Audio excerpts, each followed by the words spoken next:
Hola a todos, bienvenidos a Lágrimas Ocultas. Mi nuera se casará este sábado con mi propio hijo Rogelio, el hermano de su esposo muerto. Fui al panteón a pedirle perdón a la tumba de mi hijo Emiliano por permitir esta locura. Pero una niña que vendía chicles en la entrada se detuvo, miró la foto ovalada de la lápida y me dijo: «Señora, ese señor no está ahí abajo. Él vive con mi abuelo y todas las tardes teje rebozos con los dedos más rápidos que he visto en mi vida». Lo que descubrí esa tarde sobre la muerte de mi hijo me destrozó por dentro y me obligó a hacer algo que nunca creí capaz de hacer. Esa mañana me estaba prendiendo los botones del rebozo negro frente al espejo de mi cuarto. Mis dedos, deformados ya por 63 años de tejer seda fina, apenas podían con los broches. Fabiola, mi nuera, entró sin tocar la puerta, como siempre. Traía un catálogo de vestidos de novia bajo el brazo y detrás de ella venía Rogelio, mi hijo menor, con una taza de café y el mismo saco azul marino que yo le había comprado hace apenas 2 meses. «Apúrese, doña Herminia», me dijo Fabiola con ese tono que usaba conmigo desde hacía tiempo, mitad cariño, mitad orden. «Tenemos cita en la boutique a las 10, y después hay que ir con el licenciado. No se le olvide que hoy firma el traspaso del taller». La miré por el espejo. «¿Están seguros de esto?», pregunté en voz baja. Apenas van a cumplirse 3 años del accidente de Emiliano. La gente en Santa María ya habla. Fabiola puso los ojos en blanco. «Ay, doña Herminia, por favor. Ya supere lo que dice la gente. Emiliano está en el cielo y yo sé, se lo juro, que él quiere que Rogelio y yo seamos felices. Él querría que nos cuidáramos». Rogelio dio un sorbo a su café y sonrió, esa sonrisa ladeada que heredó de su padre. «Mamá, usted sabe que respeto la memoria de mi hermano más que nadie. Pero con el traspaso del taller yo puedo meter el rebozo de Santa María a tiendas en Guadalajara y hasta en Estados Unidos. Usted solo se va a sentar a recibir su cheque cada mes. Ya no tiene que desvelarse con los telares». Me quedé callada, sintiendo el nudo de siempre en la garganta. Desde que mi esposo murió, hace 20 años, yo crié sola a mis 2 hijos. Emiliano era mi mano derecha, el que se quedaba hasta la madrugada revisando la calidad de la seda, el que aprendió de mí el punto de arroz, ese nudo diminuto y parejo que solo nuestra familia sabía hacer bien. Rogelio siempre fue el niño consentido, el que se aburría del telar y soñaba con oficinas y viajes. Cuando Emiliano se casó con Fabiola, una muchacha de Querétaro que llegó a comprar seda un verano, yo pensé que él había encontrado a alguien que entendería el oficio. Ahora, casi 3 años después de la tragedia, Rogelio se iba a casar con Fabiola. Y los dos querían el control total del taller. «Voy a probarme el traje», les dije, tomando mi rebozo del respaldo de la silla. «Pero antes necesito ir a un lugar. Vayan ustedes a la boutique, los alcanzo en la notaría al mediodía». Fabiola frunció el ceño. «¿A dónde va a ir ahora? Tenemos el tiempo encima». «Voy al panteón», respondí, pasando junto a ella. «Voy a llevarle flores a mi hijo. Es lo mínimo que puedo hacer antes de que ustedes dos se casen». Rogelio miró a Fabiola de reojo. Un cruce de miradas rápido que en ese momento no supe leer.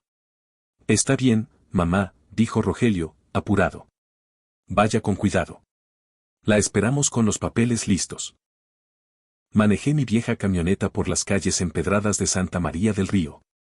El cielo estaba plomizo, amenazando lluvia como casi todas las tardes de agosto.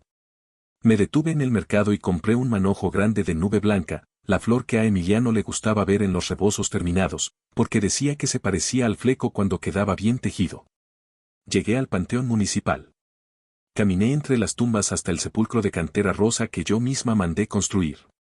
Limpié con un trapo el polvo de la placa: «Emiliano Salcido Ríos, hijo y esposo amado, descansa en el telar del cielo». Arriba había una foto de él sonriendo frente a un telar, con las manos manchadas de añil. Puse las flores en los floreros de piedra. Me arrodillé en la tierra. «Perdóname, hijo», susurré, sintiendo las lágrimas quemarme los ojos. «Perdóname por dejar que tu hermano se case con tu esposa. Perdóname por darles el taller. Ya no tengo fuerzas para pelear». Me quedé ahí, llorando en silencio, unos 10 minutos. De repente escuché el sonido de una bolsa de chicles chocando entre sí. Levanté la vista. A unos 3 metros había una niña flaca, como de 9 años, con una charola de dulces colgada del cuello con un mecate. La niña no me miraba a mí. Miraba fijamente la fotografía de Emiliano. ¿Andas vendiendo, muchachita? Le pregunté, secándome la cara. Ella no respondió a mi pregunta. Dio un paso más cerca de la lápida, sin despegar los ojos de la foto. Levantó su dedo índice y señaló el rostro de mi hijo. Señora, dijo con una voz muy finita, ese señor no está ahí abajo. Sentí un escalofrío. Es mi hijo, niña. Falleció hace casi 3 años en un accidente en el río. La niña negó con la cabeza, muy segura de sí misma. No, señora. Yo lo conozco bien. Él vive en la casa de mi abuelito refugio, junto al río viejo. Todos los días teje rebozos con los dedos, unos nudos rarísimos que nadie en el pueblo sabe hacer. No más que ahora tiene el pelo blanco y una cicatriz grandota aquí, se tocó la sien izquierda. Nosotros le decimos Efrén porque no se acuerda de su nombre. Pero es igualito a la foto. Hasta tiene la misma mancha café aquí, en el cuello. Emiliano tenía un lunar café oscuro, grande, en la base del cuello, justo donde el cuello de la camisa lo tapaba siempre. Nadie que no lo hubiera visto sin camisa podría conocer ese detalle desde una fotografía vieja. Se me cayó el manojo de nube blanca que aún sostenía. El corazón me empezó a latir con tanta fuerza que dolía. Llévame, le dije con la voz quebrada. Llévame a tu casa ahora mismo. Te doy todo el dinero que traigo, pero llévame a verlo. La niña miró mi bolsa. Asintió rápido y echó a correr hacia la salida trasera del panteón. La seguí por calles de terracería que yo nunca había pisado, adentrándome en el barrio más pobre de las afueras del pueblo, cerca del río viejo, donde solo van los pescadores y los que juntan botellas. Mientras esquivaba charcos y perros callejeros, mi mente viajó 3 años atrás, a la noche del accidente. Llovía muy fuerte. Yo estaba en el taller revisando un pedido de rebozos cuando sonó el teléfono. Era la policía estatal. Me dijeron que había un reporte de un vehículo que había caído al río, cerca del puente viejo de la carretera a Río Verde.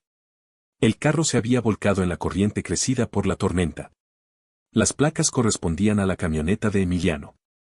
Manejé como loca hasta el lugar. Había patrullas, luces rojas y azules cortando la lluvia. Fabiola y Rogelio ya estaban ahí. Fabiola lloraba abrazada a Rogelio, histérica. Rogelio tenía la cara pálida y hablaba con un oficial. Intenté cruzar la cinta amarilla para bajar a la orilla, pero 2 policías me detuvieron. No baje, señora, me dijo un oficial sujetándome de los brazos. La corriente se lo llevó todo. Es mejor que se quede con la imagen de su hijo así. Rogelio se acercó y me abrazó fuerte. Mamá, mi hermano se fue, me dijo al oído.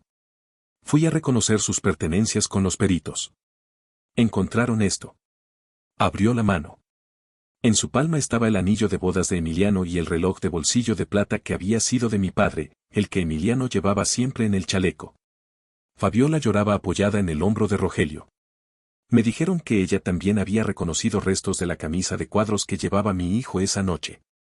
Yo estaba tan destrozada que me dejé caer de rodillas en el asfalto mojado. Creí cada palabra.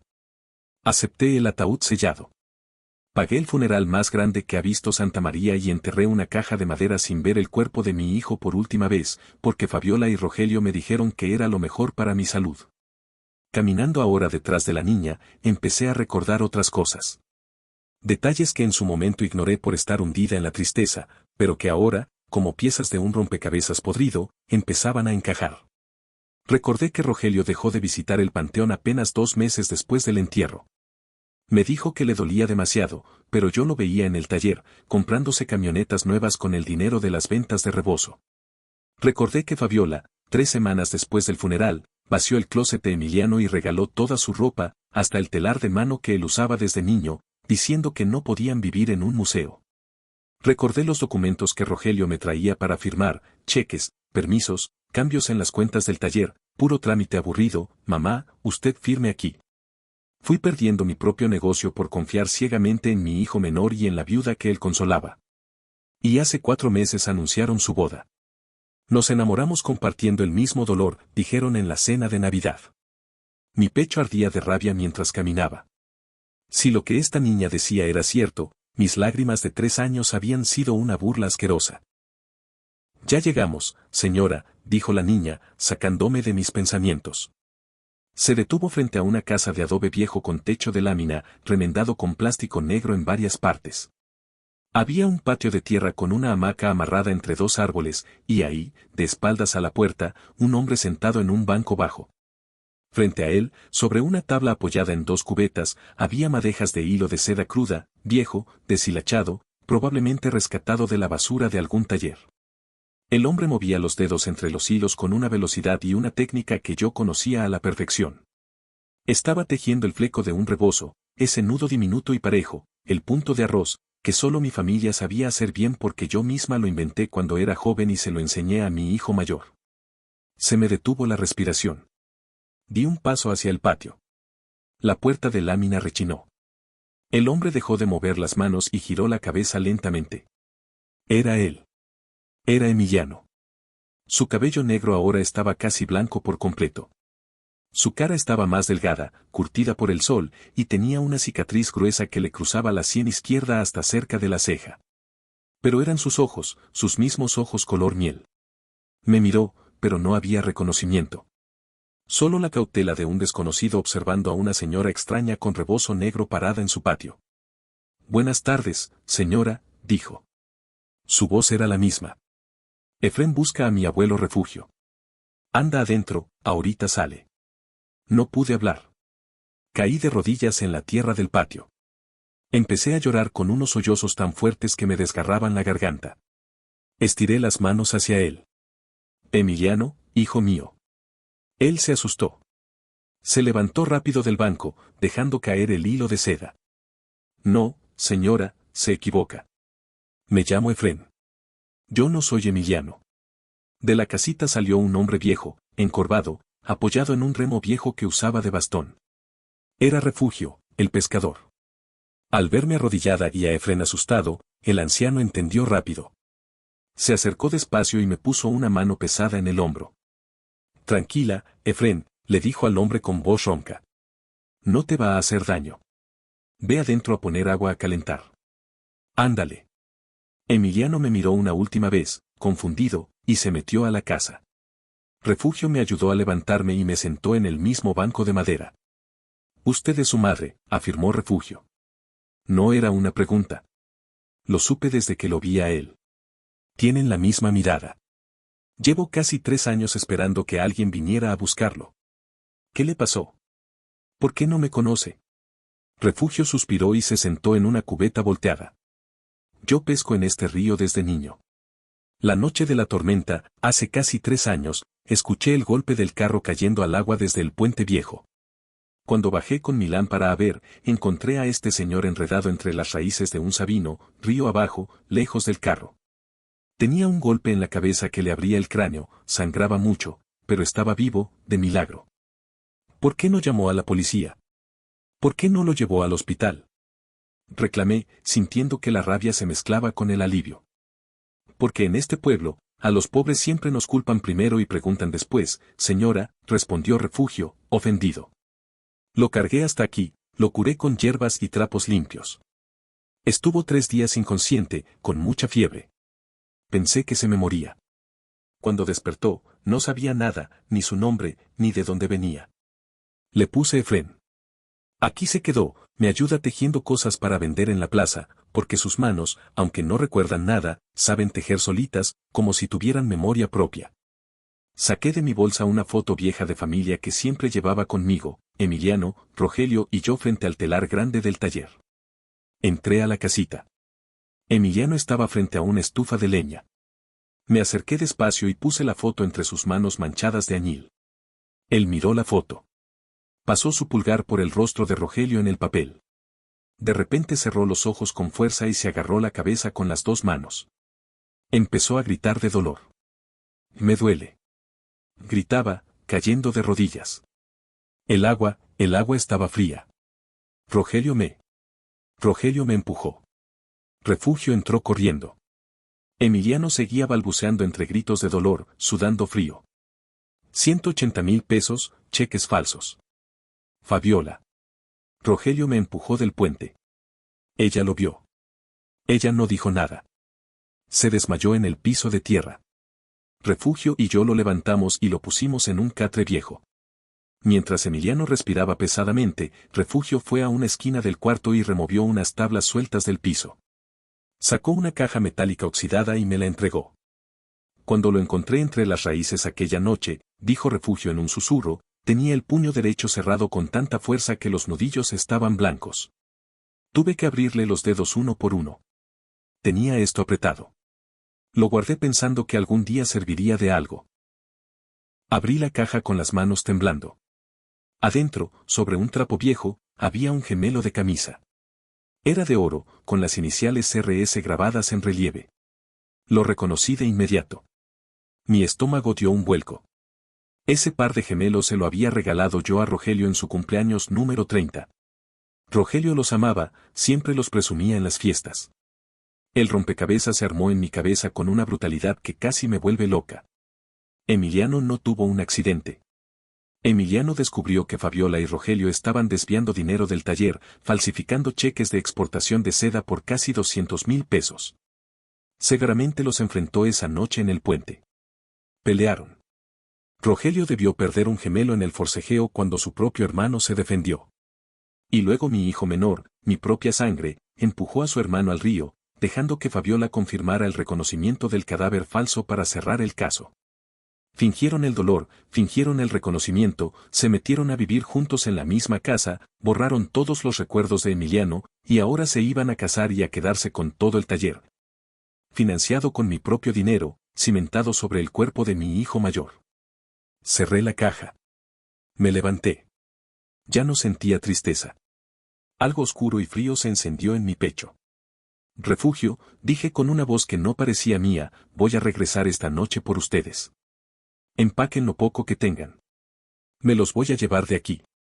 Les prometo que nadie va a volver a pasar hambre. Le puse en las manos todo el dinero que traía. Miré el reloj. Era mediodía. Fabiola y Rogelio debían estar furiosos en la notaría porque yo no había llegado a firmar. Tenía exactamente 4 días antes de la boda del sábado. 4 días para destruirles la vida. No fui a la notaría. Manejé directo al despacho de Cirilo, mi compadre de toda la vida y el abogado más respetado de la región. Entré empujando la puerta sin anunciarme. Al ver mi ropa manchada de lodo y mi cara pálida, Cirilo se levantó de golpe. Le conté todo. Cada palabra de la niña, cada grito de Emiliano, el gemelo con las iniciales de Rogelio. Cirilo examinó la joya bajo la lámpara de su escritorio. Su cara pasó de la sorpresa a una furia fría y profesional. Hizo 3 llamadas. Una a un contacto en el banco donde manejábamos las cuentas del taller. Otra a un juez conocido suyo. La tercera al comandante de la policía ministerial. En 2 horas, Cirilo imprimió un estado de cuenta que yo nunca había visto, Fabiola, usando una firma mía falsificada. Había transferido 40.000 pesos a la cuenta personal del encargado de la funeraria un día antes de que me entregaran el ataúd sellado. Esa misma noche, a las 3 de la madrugada, yo estaba de pie bajo la llovizna en el panteón municipal. Cirilo había conseguido una orden de exhumación de emergencia. 2 trabajadores, alumbrados solo por los faros de una patrulla, rompieron la placa de cantera de la tumba de Emiliano. Sacaron el ataúd fino por el que yo había pagado una fortuna. Con una barreta, un perito de la fiscalía forzó la tapa. No había restos humanos. Solo había 4 costales de arena de construcción y ladrillos viejos envueltos en bolsas negras, para simular el peso de un cuerpo. Cualquier rastro de compasión que me quedara hacia mi hijo menor desapareció en ese hoyo oscuro. A la mañana siguiente regresé a la casa. Fabiola y Rogelio estaban en el comedor, furiosos. Fabiola me reclamó a gritos que los había dejado plantados en la notaría, que el licenciado se había enojado, que estaba arruinando sus planes. Puse mi mejor cara de anciana cansada, fingí que me temblaban las manos y les dije que se me había bajado la presión en el cementerio, que me fui a dormir a un motel de la carretera porque no podía manejar. Fabiola resopló y empujó una carpeta de documentos sobre la mesa. Saqué mi pluma y firmé cada hoja sin chistar. Firmé el traspaso del taller, firmé las cuentas, firmé las escrituras de mi casa. Rogelio sonreía, sirviéndose un mezcal para celebrar. Fabiola me dio un beso frío en la mejilla y me dijo que me pusiera mi mejor rebozo para el sábado, porque me iban a dar el lugar de honor. Lo que ese par de traidores no sabía es que los papeles que acababan de guardar en su portafolio no valían ni la tinta con la que estaban escritos. Cirilo me lo había explicado muy claro, un contrato de cesión donde falta la firma de un copropietario vivo es nulo. Y legalmente, el acta de defunción de Emiliano estaba a horas de ser anulada por un juez. Les estaba entregando un imperio de humo. El sábado llegó con un cielo despejado. La recepción sería en la hacienda más elegante de la región, con fuentes de cantera y jacarandas centenarias.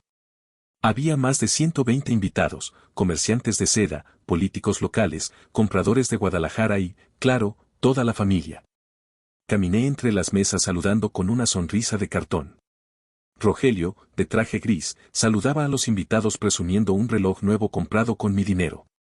Fabiola hizo su entrada del brazo de un tío, porque yo le dije que me sentía muy débil para acompañarla. Los invitados aplaudían, murmuraban lo hermosa que se veía, lo mucho que habían sufrido, como la vida por fin nos recompensaba. Me senté en primera fila. El juez del registro civil, un hombre que Cirilo había recomendado personalmente, se paró frente a ellos bajo un arco de flores blancas. Leyó el protocolo de rutina. Habló del amor, de la fidelidad. Rogelio le apretaba las manos a Fabiola. Fabiola fingía lágrimas de emoción. Entonces el juez levantó la vista, miró a los invitados, hizo una pausa calculada y pronunció la frase obligatoria de la ley.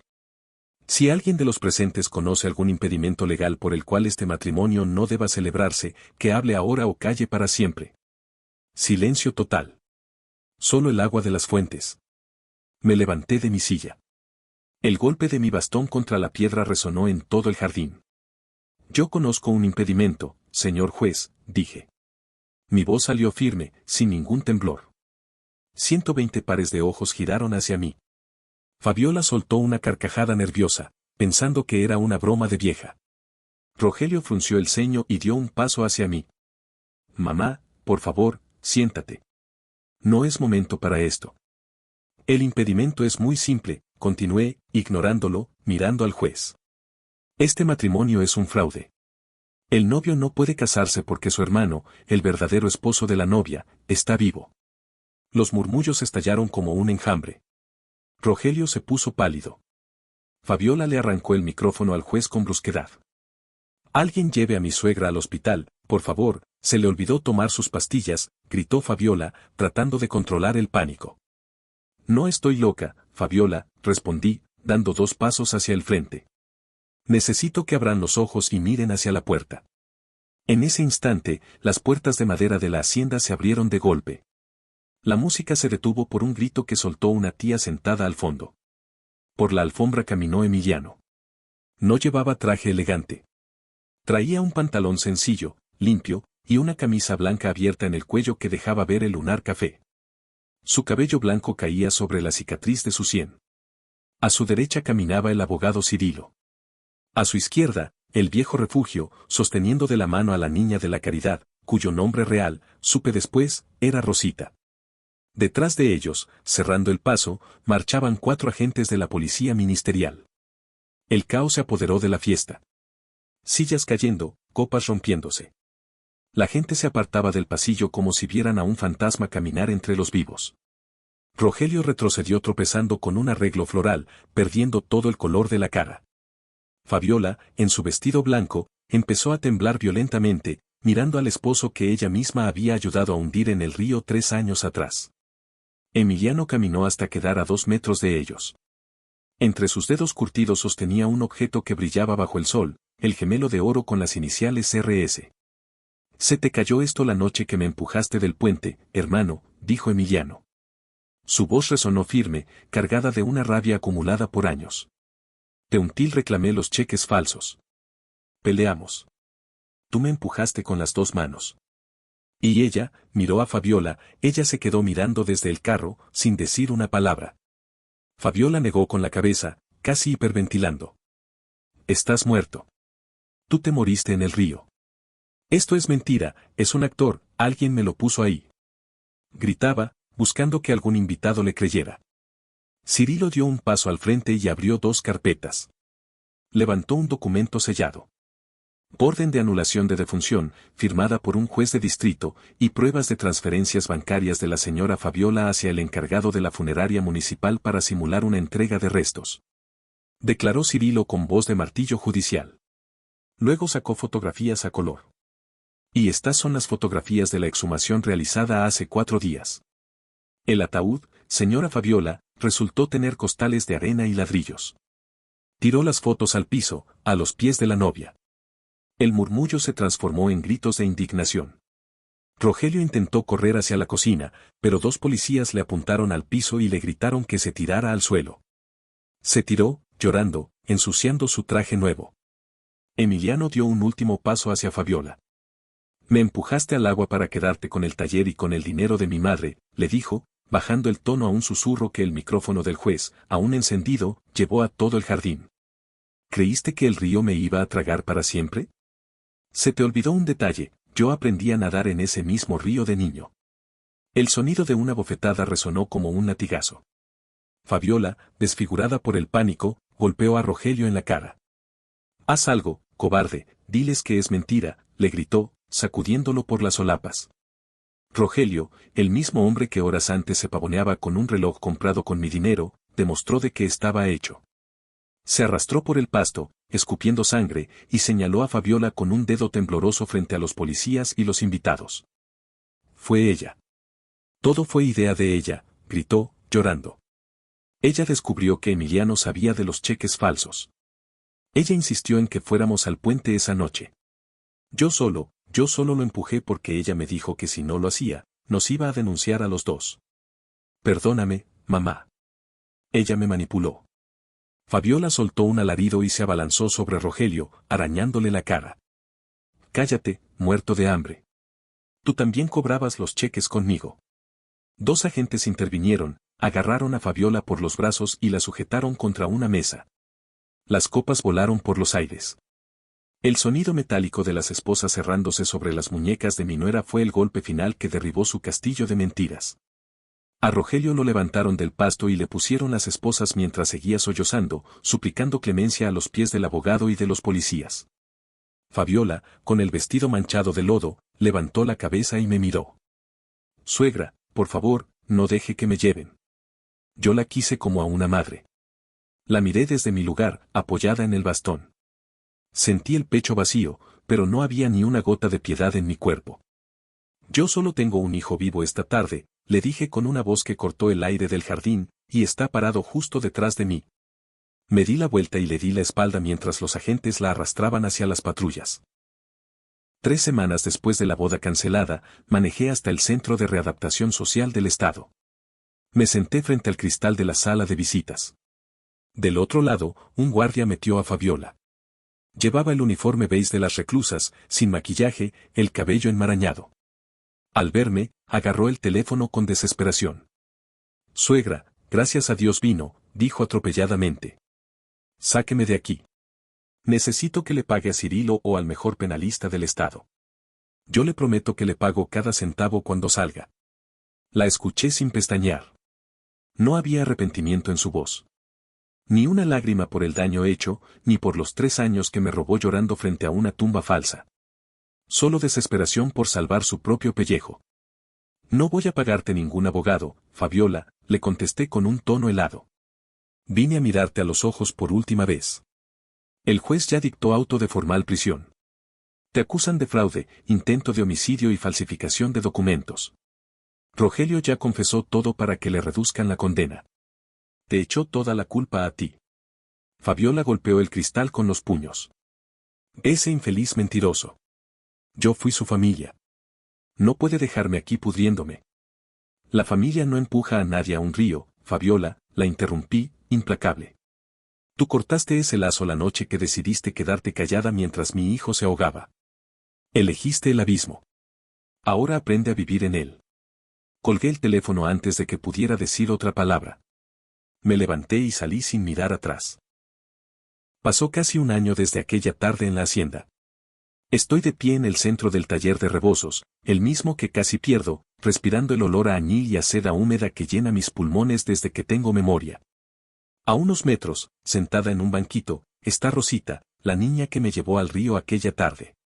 Ya no vende chicles en el panteón. Ahora va a la mejor primaria del pueblo, tiene ropa limpia y se ríe a carcajadas mientras intenta tejer su primer rebozo, que le queda torcido como una serpiente confundida. En la entrada del taller, el viejo refugio riega las macetas. Le compré una casa pequeña cerca de la nuestra, con un patio para que descanse los huesos que el río le exigió durante tantos años. Nunca quiso dejar de trabajar del todo, así que ahora supervisa la calidad del hilo, un trabajo ligero donde todos lo respetan. Y frente al telar más grande, con las manos manchadas de añil, está Emiliano. Su cabello blanco sigue así, pero sus ojos color miel recuperaron ese brillo de antes. La cicatriz en su sien sigue ahí, como un mapa de las batallas que sobrevivió. Su memoria no volvió de golpe. Regresó como el agua que sube despacio en el río después de la lluvia, a veces recuerda el nombre de un cliente viejo, a veces una canción que yo le cantaba de niño. Y a veces, en medio de la noche, recuerda el agua fría. Pero ya no le duele igual. El trabajo con la seda, la rutina del taller y el amor que lo rodea han ido cerrando las grietas de su mente. Ayer firmamos la venta final de las tiendas que Rogelio había intentado robarnos. Con ese dinero abrimos un fideicomiso a nombre de Rosita y de Refugio. Yo ya me retiré de las cuentas, ahora me dedico a barrer los hilos sueltos del piso, a preparar café por las mañanas y a ver cómo mi verdadera familia teje su futuro, hilo por hilo. Esta vida me enseñó algo con la fuerza de un golpe seco. Nos crían creyendo que la sangre lo es todo, que te obliga a perdonar, a tolerar, a bajar la cabeza pase lo que pase. Pero esa es una mentira peligrosa. A veces la sangre es el hilo más afilado que te pueden clavar por la espalda. Y a veces la verdadera familia son esos extraños que encuentras en la orilla de un río, que te tienden la mano sin pedir nada a cambio, y que te recuerdan que la lealtad se demuestra con nudos bien hechos, no con un apellido. Tuve que destruir mi propio hogar. Tuve que meter a mi propio hijo en una celda para arrancar la termita que nos estaba comiendo por dentro. Y si tuviera que hacerlo otra vez, no cambiaría absolutamente nada. Muchos parientes lejanos me dejaron de hablar. Dicen que soy una vieja despiadada por dejar que mi hijo se pudra en la cárcel. Dicen que al final del día sigue siendo mi sangre y que debí perdonarlo en privado. Así que les pregunto a ustedes, que me escucharon hasta el final, ¿hice mal al destruir públicamente la vida de mi hijo y de mi nuera? Si estuvieran en mi lugar, con las manos llenas del lodo de la traición, y vieran a su hijo mayor regresar de entre los muertos con una cicatriz en la cabeza, ¿serían capaces de perdonar como yo no pude? Déjenme su opinión en los comentarios, los leo a todos. Y si esta historia les hizo sentir algo en el pecho, no olviden suscribirse al canal y dejar su like. Ayúdennos a seguir compartiendo estas historias que nos enseñan que la justicia, aunque a veces tarda 3 años y llega vestida de niña vendiendo chicles en un panteón, siempre termina llegando.